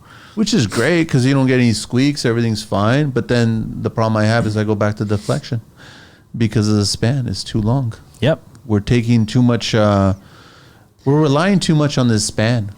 Like that table, you're right on the edge of the end of the table. Yeah. And the engineers should be backing off a tiny. Like I was stunned when I first heard about dimensional lumber. 2x8 maximum span, I think, is 13 feet 4 inches. Yeah, something like that. It's I It's a try 2x8. Yeah. It's not, I mean, I would think 10 feet max. yeah. But you can't make a room, I guess, in today's design elements, 10 feet. No. If you're going 2x8. Every room is 12 feet, right? Everything Yeah. is 12 by 14 or Yeah. 12 by 13 or something like that. Attention contractors and construction professionals. Do you feel like your expenses are way too high? Imagine cutting your spending by 28%. At Schooley Mitchell, they dig deep to help you save on essential expenses that could be impacting your bottom line. Their risk-free analysis allows you to concentrate on your trade while they find those savings for you. Don't let extra expenses keep you from achieving the success you deserve. Reach out today to schedule your risk-free analysis and unlock your savings. Find them at www.schooleymitchell.com/AEGIUGGIO/about. Or reach out to them at erica.jugio@schooleymitchell.com. This message is proudly supported by the Construction Life. Like I said, even bathrooms, they're 12 by 12 now, apparently, which I just think is ridiculous. Bathrooms were always built by the size of the tub, which is generally speaking 5 feet. So you would always try to build a bathroom that was always kind of 5 feet width or maybe 6 foot. You had a little ledge on the tub or something. Yeah. That was the upgrade. Yeah, Extra large. Yeah, and like that's one of the things, right? Like usually you try to give a little bit of tolerance, like 6 1/4 or 5 1/4 or like 5 1/8, just so that the tub's not gonna just like be pressure fit in there and that's Yeah. it, right? You just Yeah. give a bit of tolerance, and that's usually how it used to be. But now it's like, here's a 12-foot room, and then we want a wall 5 feet away from this wall for the tub to go in. I just have a problem with the whole industry from all levels where renovations are being redone too quickly. Yeah. Like you're remodeling bathrooms within 10 years. You're remodeling kitchens within 10 years. And I'm like, Everything's built to fail, right? appliances fail. You know what I mean? Things just fail. Like Look at all the like the PEX piping, right? It's not built for longevity. People complain that copper makes noise, right? Well, listen. First of all, I strap it a certain way so it doesn't make noise. That's the thing, right? Right. You gotta be you have to be educated on how to use the product to be able to actually understand that it works one way or another, right? It's the same thing within the framing aspect. If you don't understand, you're building a post for a bearing point, you don't nail it properly, what's going to happen? What's going to happen in 10, 15 years? Yeah, that's what I mean I don't think we're building century homes. No, we're not. We're definitely not. It's all production. Our houses, the quality of lumber is definitely not built to last 100 years. And then 10, 20 years down the line, you're going to get a new homeowner coming in there and they're going to want to remodel and they'll start discovering a bunch of things that won't be up to code to today at that point. And they'll be like, well, we're going to have to remove this whole wall. Yeah. Have to build it from scratch for a new assembly. What's going to happen when, every time I open up a lumber pack and 3/4 of the lumber that's in there is usable and that 1/4 that I need is dry rot or it's already and it got mold on it. And I have to use it because they basically give me one extra stud in the entire lift. So I need to use every last little bit of lumber, and I need to be very conscious of how much lumber I'm using. See, that's where I go back to the zip system and any kind of exterior system assembly. If it's not done correctly and you do get a hole, and here in Canada, we get that seasonal change. Yeah. If it's penetrating, you're creating condensation, and now you're creating a condensation point before it enters the house, but behind the actual cladding. Over time, it will start to rot away. Yep. And now when you want to remodel, you'll discover a mess. Yeah, you start digging into big problems, right? Yeah. It's like you put concrete up against bare wood. The concrete's going to sweat. It's going to eat away at it. You can't put something that's inherently 80% moisture up against something that needs to stay dry and not put a vapor barrier between it. But they did, I don't know. In Cladding today's was standards, strapping, you yeah. just don't, people just don't care. It's all about that go, push and go. But you can't, it's hard to be a tradesperson and not try to educate the client on that here's the reason why. I just recently saw a strapping quote just for a structure, and it was like $10,000 plus just for the strapping, right? But if you look at the assembly of this cladding, that's the most important factor. If you don't do that properly, this all fails. Yep. Over time, it fails. Not only do you get the moisture damage in there, but now you start getting structural failure because you're essentially hurting the main structure of the house. Yeah. So you have to pay. I get it. It's 1x3 ugly pine boards. I get it. But how important that is, you need to have this airspace to let that wood dry. Yeah. Over time. Would you rather replace the 1x3 whenever it needs it, or would you rather replace a section of your house that goes all the way down to the foundation? But they just look at a picture online that's beautiful siding and beautiful this and beautiful that, and they don't realize, well, there's components that are attached to all this shit that make it work really well. That's why I'm saying the houses breathe. You have to factor all that stuff in. Yeah, you need airflow in areas, right? You need something to help mitigate the moisture problem that you constantly deal with. Are all you framers, I guess the majority of you guys are all DeWalt, right? Yeah, I'm a DeWalt guy. I wonder why they're all DeWalt, though. I'm a DeWalt guy and a Stabila guy, so everything's yellow. It makes sense. There's nothing wrong with Stabilas. I will not cheap out when it comes to lasers and levels. I'm enjoying some humorous posts lately where you're seeing the close-up of the bubble and it's a Stabila, it's great, and all of a sudden they pull back and it's been bent because someone drove over with a telehandler or something. And you're like, I feel bad because I know the expense of that level is, right? And especially if it's a longer one. Yeah. But it's pretty funny. I find it pretty funny, man. There's some good memes out there. I wonder what people do with all the bent levels. They should probably just hand them right back to Stabila and go, listen, start creating a room with all these and a story attached to every single one of them. Have just a wall of bent levels. See if you can jig them all together so it kind of looks like you're cladding back here. Try to figure out what happened with this one, right, in this situation. But it's like the running joke at the very beginning when it was like I saw a curved one, right, and everybody was like, "Oh, that's just for curve walls. Don't worry about that." You can't level a curve wall that one with that one. But yeah, it feels painful to see that, right? It does. But tools you can drop. It's not a problem. You'll get a little ding here and there. A tool's a tool, right? If I drop my saw and I bend the plate, well, I'll just go get another saw. Yeah. It's not the end of the world, right? If I fall and I break my leg, that's a different story. Yeah. I'd rather lose a tool than lose myself or an employee. What about hammer-wise? Stiletto. Okay, yeah. Yeah, I've been playing with upgrading to a Martinez, but they're stupid expensive. Stiletto works, right? It still swings. It still drives nails. I guess like these hammers are kind of like shoes with women, right? Like you just justify spending that dollar value. The one thing I will tell anyone that's getting into framing is, start off with a cheap set of bags. Get yourself a belt that'll just run you, get you through the first 2 years or whatever. Figure out how you're going to be as a tradesperson. Figure out if you want to frame, right? If you don't want to frame for the rest of your life, don't invest in a Diamondback or an Acrobus or a Badger belt. Yeah. But if you're going to do this long term, buy a Diamondback. Buy something that's going to support your back. Buy something that's going to be comfortable on your hips without suspenders. I have a Diamondback belt, and it's the best investment I've ever made. Some guys live by the suspenders. They like them. I used to wear the suspenders all the time, and I just felt like it was pulling on my shoulders too much. Oh, really? You were getting a lot of tension up there? Yeah, so I took the suspenders off. I bought the Diamondback with a 4-inch padded belt on it. It sits on my hips. It's comfortable. I barely even notice it, and I load that thing up.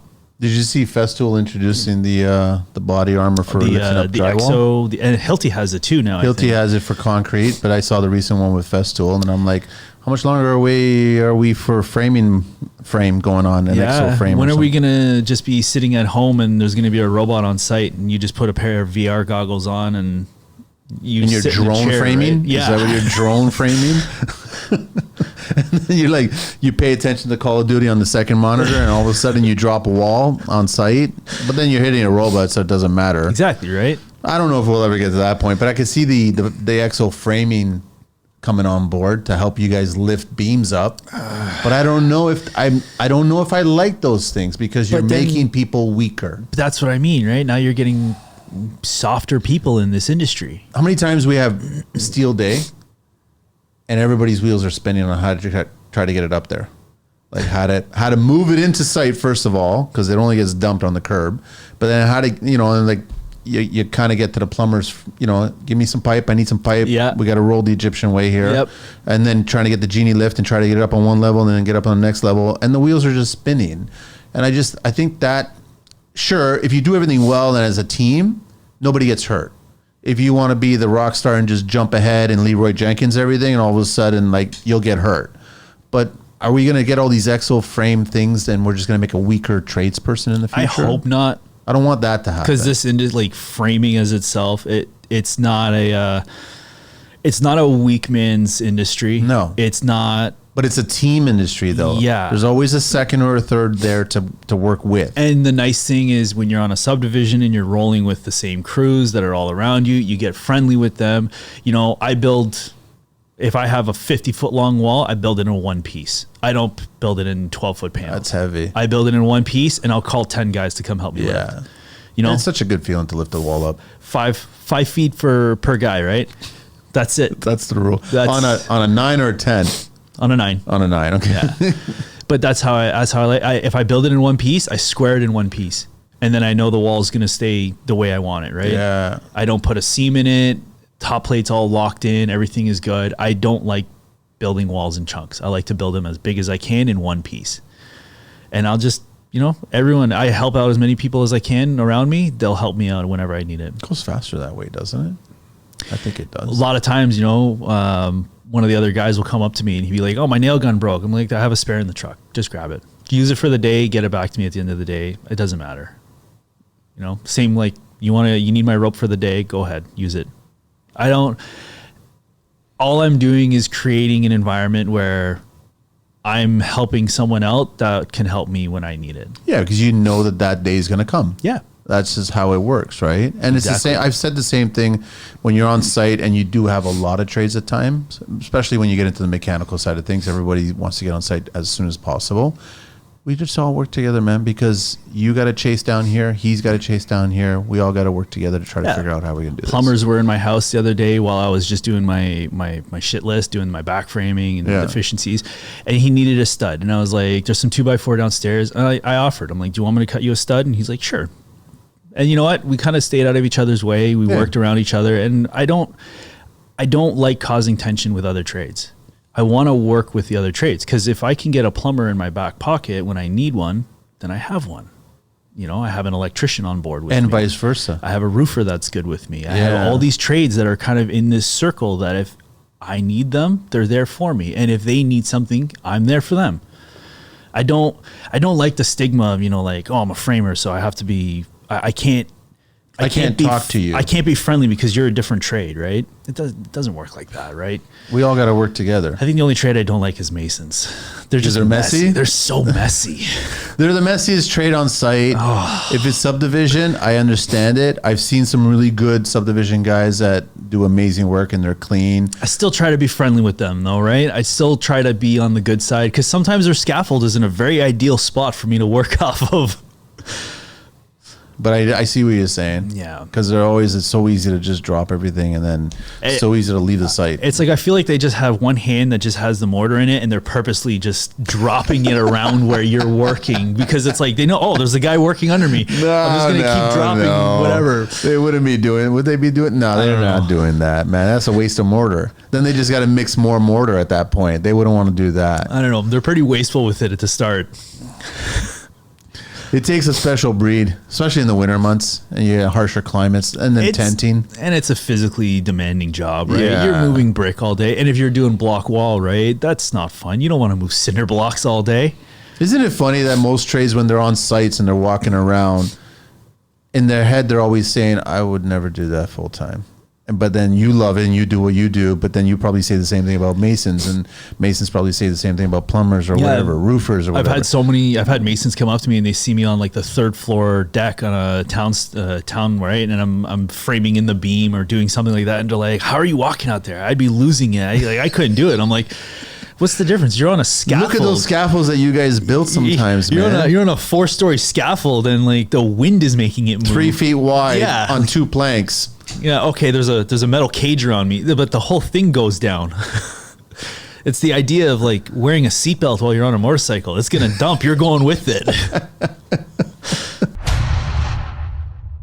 3-way the world. These little puppies. I'm speaking from experience. I've actually installed these and I love these. 3-way prefabricated inside drywall corner. The first one-piece solution for perfect, crisp corners every time. With 3-way, you'll improve your quality, save on labor, and cut down on time. Traditional methods require 3 tapes, lots of sanding, and high skill. But with 3-way corners, they install in just a fraction of the time with fewer steps. It is adjustable for any angle, reinforced to cover gaps, and designed to blend seamlessly into the corner. Say goodbye to pesky touch-ups and hello to flawless finishes. Try 3-way today and revolutionize your drywall game. Perfect corners every time. To purchase or check out some how-to videos to see the installs in action, visit 3way.ca or connect with them at 306-514-3768 or drop them an email at 3waytheworld@gmail.com. Connect with me, TCL, and stop by the studio and get a free pack on us for anyone to try. And trust me, I'm telling you, you'll love it. This message is proudly supported by the Construction Life. Did you want to talk about Mike and what happened, the situation there? Sure. I just, you were on site when it happened? Yeah, we were working in Thornbury. We were prepping for roof. We got our garage trusses put up, not in the most ideal way. They were sitting on their bottom chords, standing upright. Okay. Banded together still. Yeah.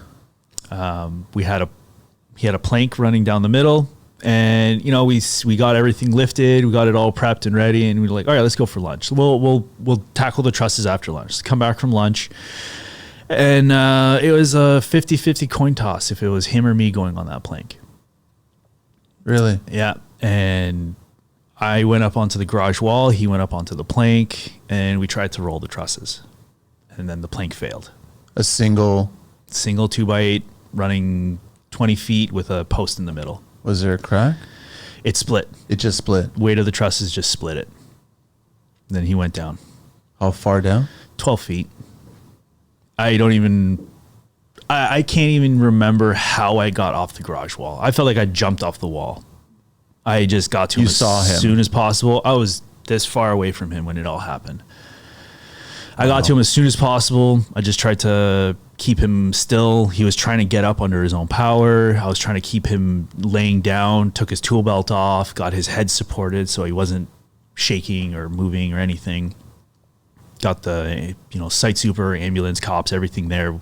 They were fast, right? Ambulance was there within maybe 5 minutes. Cops were there maybe within 10 minutes.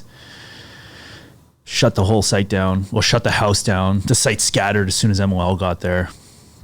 And then it was just, It was just you, him, and another framer? Yeah, one other guy who actually was working with me after the incident. Yeah.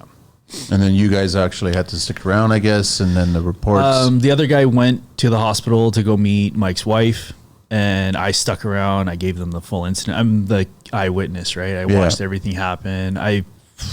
For maybe like 3 days after, it was just everyone wanted to talk to me. They wanted to get my perspective, my report, everything. The cops had to keep me off site because they needed to rule out foul play. Yeah. Really? Cops were really nice. They just said it's standard procedure, right? We just needed to rule out that if there was any foul play, if this was done intentionally. So obviously this has happened in the past where it has been foul play. I'm assuming, yeah. Wow. So, you know, it was tragic. Definitely a life-changing incident for me. I've definitely become a lot more conscious of where my footing is whenever I'm doing anything that's pertaining to being on something really sketchy. Any scaffold that I build, I make sure that it's not going to fail under my weight. So just things like that, right? Like it was really hard to deal with. I think I internalized a lot of it, and then there was just like a couple months down the road, I don't know, it all just kind of hit me like a wave. How long after the incident did you get back on site to work? We never finished that house. That house got handed off to another crew. I didn't want to touch that house after. Oh, that makes a lot of sense. And then myself and the other guy that was working with us, Tyler, we did some little odds and ends for someone else that was a contact, one of Mike's contacts, just like doing little hourly work, maybe like a week, 2 weeks after. Mm-hmm. And then it just got so difficult where I was like, I feel like I'm not progressing anywhere, right? And I'm just doing like little nonsense work. I'm doing like small renos, little back framing here and there. I just got to the point where I was like, all right, I got to do something. So started the company in April. April. And then it was a slow start, right? It's slow to kind of get the ball rolling, get everything moving. And then we got work in the summer, and then we stayed busy all the way until Christmas. And then Christmas is when, you know, the new year hit. We got one more house, and then it was kind of like, well, started to turn. I'm not going to see any work till next summer. And then we had 5 months of just looking for work. What were you doing? You were calling builders and calling builders. I was getting, quotes. I was putting quotes in for customs that were, had potential start dates. Just doing anything I can to put my name out there to get the company's name visible, and just looking for anything. So anything from a custom to building a fence to building a deck to framing in a door. Does the incident, I guess it makes you a different tradesperson now when you're speaking to somebody that's new coming into the industry. You're probably taking a lot more care with that person and letting them know that there are risks here with this trade, with any trade. And anyone that's seen something like that happen, anyone that's been involved in an accident like that, you don't take it lightly, right? You don't take it for granted. You don't take it lightly whatsoever. It sits with you, right? Yeah. There's been months where I still see it. I still think about it. I don't want to say reminisce on it, but it's kind of like, it's a memory that'll never go away, right? Mike and I knew each other for years. He tried to get me on board with him for years, and I was comfortable with where I was. And then I got tired of commuting and driving. We were working in Huntsville, and I'm coming from Alston, 2.5 hour drive one way, putting in 10 hours on site, driving, leaving in the dark, coming home in the dark. Yeah, that's a lot. And I just got tired of it. And then I went on board with him, right? We had big plans where we were going to split into 2 crews. I was going to run one. He was going to run one. One side was going to do customs. The other side was going to do residential. We worked for Kingsview. We did a bunch of work with them. And then it all just kind of fell apart. What was his last name? Groulx Construction. Yeah. And he was 33. Oh, younger you? 32. I'm 35. Yeah. It's unfortunate. I mean, yeah. I've never been in that situation, but and we talk a lot about the safety, and we're doing the safety shows on the shows now too, with Safety Corner with Phil. And it's unfortunate that the awareness doesn't really kick into high gear until you have to see something to actually be very aware of what's happening. There's got to be another way to do it without having to see it, right? And that's the thing, right? Like, I know you get a lot of framers will talk about how much the rope is a hindrance than more of a help. But, 9 out of 10 times you don't need it. But there's that one time, and that's all it takes, right? Is that one time. I'd rather be safe than sorry. Yeah. I'd rather have something that, even if I trip or I slip, I know that it's there. And I make sure it's always tied to something that's anchored, right? Something that's actually strong enough to hold. To take. We had a MOL shut down our site. They just surprise visited us and they had a site shutdown. They saw guardrails not on, right? So they just gave us like a 3-day shutdown. Okay. And the guy starts arguing with me about how my rope's tied. And I'm like, man, I have a 50-foot rope. It's going through a roof vent, tied to a header in a wall under the roof system. What was the issue then? I'm like, what else can I do? If there's going to be some sort of structural failure, the whole roof has to come off with me. And he just kind of looked at me and walked away, right? Just kind of like, you're looking to pick a fight with someone who's, you have a bone to pick, and I'm proving to you that I'm doing everything way above compliance. Most guys will just tie their rope to itself around the top cord of a truss and go. Or just stab it with a nail gun and just right into plywood, not even to structure. Yeah, right? So I've seen those. I've heard the stories about the MLL agents being on site, and it's just they regurgitate the book, but not understanding the site. And you have to work together. So if you are an agent and you're on site and you are a tradesperson and you've made an effort, and it is like, then I wouldn't have an issue with that. You're tied to structure. Yeah, you're right. That whole roof, you'd need to see a cow flying around in the air for that roof to go up, right, and for you to go, right? Like the main roof is 90% sheeted, and I'm building the overframe on the front gable. And you're going through a roof vent space, and which is nice. I have a 50-foot rope going right down to a wall, tied around a header, and it's got the entire weight of the roof holding it down. What's going to happen? You're not going to go anywhere. I think you just probably just want to pick a fight, or maybe try to throw the weight around or something like that. I've had MOL come up to us and tell me, you need 18-inch walkways if you're going to walk joists. Like, so what happens? Where do we take the skill out of framing? You can't walk joists now? They want catwalks. Yeah, if you're going to walk joists to go like put point loads in or nail your joist down. That's actually in the book? Apparently, this guy was very adamant about it, right? So explain to me, you create a catwalk, you put it in between, and you put it on top of your joist. You just get a 2-foot rip of plywood, you put it on top of your joist, and then you walk across that to get to where you want. But this seems counterproductive. I have to put something down to move it, to put it back down, to move it, to put it back down. So please explain that to me. How is that going to work? Like, if you've ever framed a house before, you walk joists. You learn how to walk joists, right? It's just common practice. You learn how to walk trusses. You learn how to walk joists. I can balance on 1.5 inches very well. For a guy that weighs 220, I can really balance.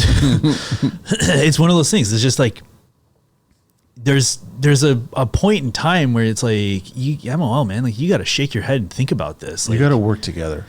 I don't want to be the guy that's constantly going to butt heads with you, but like seriously, there's some things that you guys spit out and it's just like, this is nonsense. I get it. Guardrails, covering your window openings. Most windows now are over 40 inches off the ground. Yeah. So you don't need a guardrail on it. Yeah. But, your big window openings, your patio doors, if you have a second door, patio door, something like that. So you just throw 2x4s, 2 of them, 2 rows. Throw and a then guardrail on it, right? I just bust my balls about the bottom one on the floor. Yeah, the kick plate, right? Yeah, something can roll off, right? And I'm like... for the majority of that house, it's me and one other guy in the house. If something rolls off, it's hitting me in the hard hat. Yeah. And usually it's not going to be anything big. And that's another thing, right? Like, like you got guys that complain about they hate wearing their hard hat. I honestly, like, I've seen so much. I've just witnessed too much to not wear a hard hat. Just get so used to it to the point where you're driving home and it's still on and you don't even realize that it's on. The only reason why I take my hard hat off when I get in the truck is because it rubs against the headliner and I notice it right away, right? Yeah. But just get a comfortable hard hat. Spend a little bit more than $10 on a hard hat. Yeah. Buy something comfortable. Get a fiber metal. Okay, yeah, it's $80, but you know what? It's comfortable. You don't notice it on your head when you're wearing it all day. Just don't be cheap on your safety equipment, right? No. Do you think we should get harnessed hard hats, European style? Oh, with the chin straps? Yeah. I'm on the fence about that. They might mess up my beard. Yeah, it'll leave a little groove in there or something like that. But I don't think so. Because the whole argument is that when you're leaning down, you're framing walls, you're tilting down to do it. You know what? I've never had my hard hat get blown off in the wind or fall off when I'm leaning over. Because you're tightening it proper. Or, you know, in the wintertime when it's cold, I put my hood over my hard hat so it stays. Yeah, and I guess technically you're supposed to crank it below your, what's that, the occipital? Yeah, whatever that little divot the little is. nudge there, yeah. It's supposed to be behind that, right? Yeah, exactly. And that's why it doesn't fall over and get out, right? But I you know what, I don't understand the complacency with hard hats. I don't get the, you know, oh, this is so uncomfortable, I don't like wearing it, I'd rather wear a hat. It's the same thing. It's literally the same thing. It's just one of them is going to protect you against a bump, the other one you're going to feel it. well, Milwaukee introduced a baseball cap style hard hat. Yeah, they did. I don't know. I haven't seen much about it. I don't know if people are using it, but I also don't know if the ML is going to approve it. And like, you get guys that try to get away with wearing a bump cap or like something that's, you know, it looks like a hard hat, but it's not a hard hat, right? I don't know. Even when I'm on the roof, I wear the hard hat. I know it sounds stupid, but it's just, it goes on my head when I get out of the truck in the morning. It doesn't come off until I go back in it to drive home. Here's a question for you, because I was totally shaking my head when the ministry approved turbines outside of motorcycle helmets. I don't know how much I agree with that. I don't agree with it at all. I don't at all, right? Like, there's no safety to it, right? No DO, there's no safety, there's no nothing like that. But I mean, like, I don't know if I should ask Phil about this question. Are you allowed to wear a turban and no hard hat on a job site? I've seen like truck drivers come in for deliveries, and they'll just walk off like right out of the truck. They have like looks like a high vis turban, right? Okay, but other than that, I don't know what the rules are, because if they approve the motorcycle, that you can ride a motorcycle, which is ridiculous, right? I think it's ridiculous. It's cloth. 120 kilometers on the highway, and you're getting dump, road right? rash. I don't care. Yeah, it's not stopping your head from getting any trauma. That's why I disagree with it. But I mean, the bottom line is that if they are going to show up. You get into construction, you're going to have a conversation at some point. Yeah, and you know what? It's like when you get pulled over. Just be friendly, be respectful, be cordial with him, be nice, like, don't look to pick a fight with them, right? No. Don't give them attitude. They won't give you a hard time.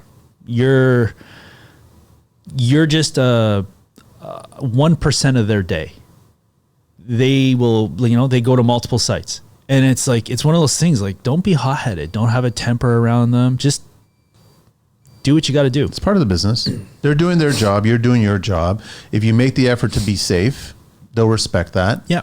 Don't challenge them. It's just whatever. If they say, listen, put a guardrail up here, do it. Yeah. Put the lid on. Do it. Yeah, right away. Yes, sir. That's it, right? That's all. Be respectful and friendly. That's it. Thanks, Matthew. I appreciate it. I know I can't imagine, because I'm sure that you still talk about Mike, and it comes up, and I'm sure with your wife it still comes up as well too, because of that 50-50 coin toss. Yeah, like Mike and I were very similar in our skill set. We framed very similar. We both had a very hard work attitude, right? So it was nice to kind of get on board with someone that, just wanted to put their head down and grind. And we got into this nice rhythm. We were 2.5 weeks to roof on this house. And we were going to blast the roof off because, he's good on a roof. I'm comfortable on a roof. We had a good cut guy with us. We were just going to both take a corner and go. Just go. And then, like I said, right, it was just a coin toss. We literally had the conversation. It's like, do you want to go up there and roll those, or should I go up there and roll those? And then he said, no, I'll go up there. I'll do that. Wow. I got to do the 12 questions with you. Rise Again Framing Ltd. Reach out to them, 587-987-9141. His email is riseagainframing@gmail.com. Online at rise_again_framing_Ltd. What's your favorite construction word or phrase? Oh, probably fuck. What's your least favorite tool? I know it's going to sound cliche, but it's the Sawzall. Every framer does it. I get it. Because it's a mistake tool. Nobody wants to take it out. The only time I like taking the Sawzall is if I have to cut door plates. That's it. What do you miss from your childhood? Oh, my wife and I were talking about this yesterday, and there's a lot of things I miss from my childhood, but I would say waking up not in pain every day. Yeah, there isn't. It's just a matter of how to open up your eyes, right? It's kind of like you're sitting at like a steady 5 or 6 all day, and you just gonna once you stop, you're like, okay, I can finally relax. And then you wake up and you're like, that 5 is still there. What construction sound do you love? Probably the compressor struggling because you're shooting so fast. That is a good one, eh? Yeah. You got to almost give it a break just before you can shoot again. Right? I don't have a small compressor. So if I get, I had a couple guys with me last year and all of us are on nail guns and you can hear it like just kicks up an idle higher and it's just like, okay, I got to go now. Like it's go time. I like that. Favorite beverage? Coffee. 100% coffee. What turns you on and what turns you off in construction? What turns me on? Fresh foundation waiting. Something that's level. Yeah. Square. Actually, I really miss Alberta foundations. They're much better? Oh, they put a ladder in them. So all you have to do is you sheet the foundation and then you chalk your foundation down. There's a pressure treated ladder at the top of the foundation. That's smart. And then you just put some 5/8 down or 7/16, like a 10-inch strip of 7/16. You sheet the whole foundation and then you can square it right there and you just chalk it. I miss it. We need to start changing that here. I don't know how. What turns you off? Masons. Favorite curse word? Fuck. Favorite vehicle? Any mode of transportation? Oh, this is another one I was talking to my wife about yesterday. I'm a car guy too, right? I don't know. There's so many. There's so many. All-time favorite car was probably a 1970 Cuda, plum crazy purple. You don't see too many of them, eh? 426 Hemi in it. Yeah, when you do see it, you appreciate it. But I also like a big diesel. And I like a hypercar. You get... Well, you get a range. I'm not a hyper guy. I've never gone into that. I don't like any of the new hyper. I would like a 3500 dually towing the Cuda. I got into watching some of the big rig race drag-offs. I'm like, holy cow, the amount of force that's coming out of that thing. So there's some power behind those, right? Jeez. You're just seeing the plume of black smoke, eh? Yep. Just changing the world climate. But I'm loving it. So it's good. You got a wide range there. What profession other than your own would you like to attempt one day? I'd probably like to get into ironwork. Oh, yeah. High-rise work. The safety standards are ridiculous through them, so I'm not too worried about like anything there. Yeah. That or something that's like problem solving.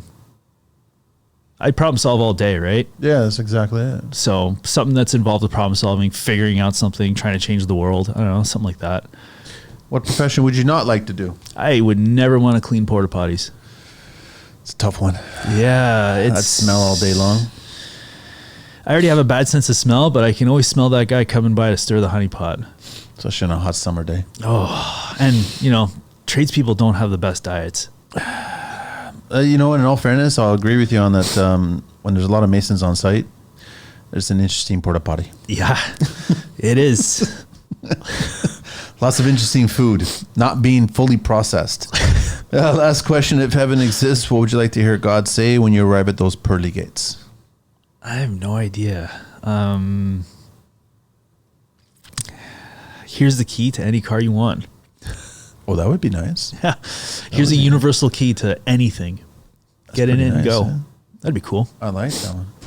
Mathew, thank you so much for making the time and stopping by and having the conversation. I appreciate it, man. Thank you for having me. Oh, it's great that I just keep meeting a bunch of everyone's kind of connected and everybody's doing some good work, and I like that. I like to see that. I still have faith in the industry. I'm glad you're having more framers on here. Yeah, I've been itching to get more and more framers on I've been listening to the show since almost day one, right? And there was a pretty big lull of framers for a while, right? You had Barbosa for a little bit. Barbosa was there, and I'm trying to remember his name now.